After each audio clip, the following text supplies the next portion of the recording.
આજરોજ ચોકારી ગામ છે, જે વડુ તાલુકાનો વડુ પોલીસ સ્ટેશનની અંડરમાં આવતું ગામ છે.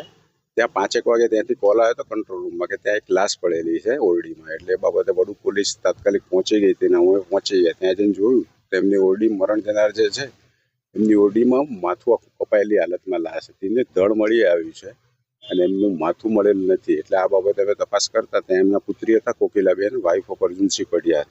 એમને પૂછપરછ કરતા એમણે કીધેલું કે એમના પપ્પાની લાશ છે ને એનું માથું મળ્યું. પોલીસ અત્યારે ત્યાં જ છે, એફએસએલ ડોગને બોલાવી લીધી, ત્યાં તપાસ ચાલુ છે.